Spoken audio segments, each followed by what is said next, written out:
Custo de vida, emprego e desemprego, cesta básica, tarifas públicas, salário mínimo. Agora, na Brasil Atual, a análise do DIEESE. E a gente faz contato agora com Clemente Ganslúcio, diretor técnico do DIEESE. Bom dia, Clemente.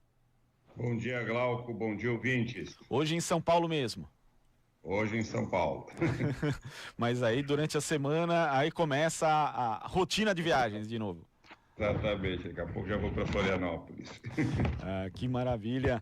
Olha, Clemente, o Brasil abriu 43.820 vagas de emprego com carteira assinada em julho, segundo dados do Cadastro Geral de Empregados e Desempregados, o CAGED, divulgados na sexta-feira pelo Ministério da Economia. Que leitura a gente pode fazer a partir desses dados, Clemente? Bom, esse é o quarto mês, Glauco, seguido de um resultado positivo na geração de postos de trabalho formais com carteira de trabalho assinada. Como você disse, foram quase 44 mil postos de trabalho gerados no mês de julho, 460, um pouco mais de 460 mil postos de trabalho gerados no ano. A predominância são de postos de trabalho no setor de serviços, mais de 286 mil postos de trabalho, desses 460 foram gerados no setor de serviço. O segundo setor que mais gerou emprego foi a agricultura, agropecuária, com mais de 82 mil postos de trabalho, seguido depois o setor da construção, com um pouco mais de 77 mil postos de trabalho gerados no ano de 2019. Esse movimento é um movimento positivo de um lado, porque nós vínhamos de um longo período de fechamento de postos de trabalho. Entretanto, é um movimento bastante lento, fraco, para a dinâmica econômica brasileira, para aquilo que o mercado de trabalho precisa ter em termos de geração de postos de trabalho, assim como não é suficiente nessa dinâmica a geração de postos de trabalho formais fazer frente àquele contingente que chega no mercado de trabalho e que procura emprego, associado ainda aos mais de 13 milhões de pessoas que estão desempregadas.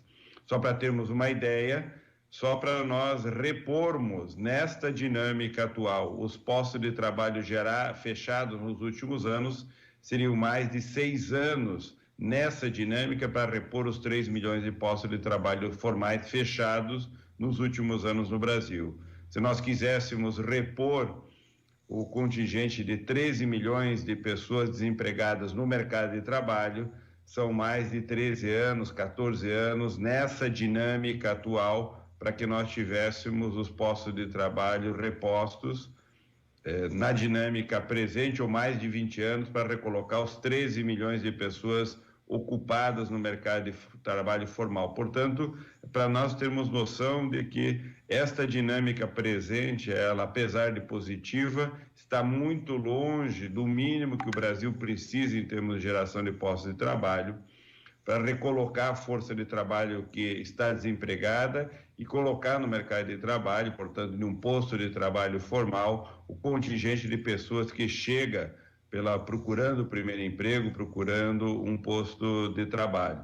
A dinâmica econômica, portanto, é desfavorável, porque ela é uma dinâmica muito fraca, com um rebatimento também muito fraco sobre o mercado de trabalho, especialmente o mercado de trabalho formal. Nós temos uma dinâmica econômica no qual a cada 4 postos de trabalho gerados, 3 postos de trabalho são informais, trabalhadores autônomos por conta própria, e somente um posto de trabalho é formal, como esse registrado pelo Cadastro Geral de Emprego e Desemprego. Portanto, uma dinâmica fraca, posto de trabalho em quantidade insuficiente para atender a demanda dos trabalhadores e trabalhadoras de uma economia que, na verdade, continua andando de lado, com uma dinâmica extremamente frágil do ponto de vista econômico. Clemente, e além dessa dinâmica ser insuficiente, tem aqui os dados do CAGED mostrando a geração de empregos na modalidade de trabalho intermitente, que é aquele trabalho que foi instituído pela reforma trabalhista de 2017 e que prevê o trabalho sem horário fixo, né, com o empregado recebendo apenas pelas horas trabalhadas. A gente sabe que esse tipo de trabalho, foram 5.546 empregos, né, no mês, está muito longe de ser o ideal daquilo que o trabalhador quer, né, Clemente? Exato. A reforma trabalhista trouxe uma série de modalidades de contratação frágil e precária, portanto, como esse, o trabalho intermitente, no qual o trabalhador se cadastra em uma empresa, tem seu cadastro, o registro formal do vínculo de trabalho estabelecido por uma empresa, mas ele somente trabalhará e receberá as horas para as quais ele for demandado. Por exemplo, se um trabalhador tiver um cadastro de uma empresa e naquele mês ele trabalhar 10 horas, ele receberá por 10 horas, se em uma outra empresa ele trabalhar 20 horas, receberá 20 horas, portanto, receberá as horas efetivamente trabalhadas, só terá a contagem do tempo se ele tiver uma contribuição no mínimo correspondente a um salário mínimo. Se ele tiver uma contribuição inferior ao valor do salário mínimo, esse tempo não conta para a aposentadoria, portanto é um tipo de vínculo muito frágil, muito precário, que não garante a renda do trabalhador e, de outro lado, como você disse, é uma situação frágil que vem crescendo em termos de contratação, as empresas vêm progressivamente aumentando o número de trabalhadores nesse tipo de contratação. Tá certo, Clemente, muito obrigado pela sua participação e até amanhã. Até amanhã. Conversamos aqui com Clemente Ganslúcio, diretor técnico do Diese.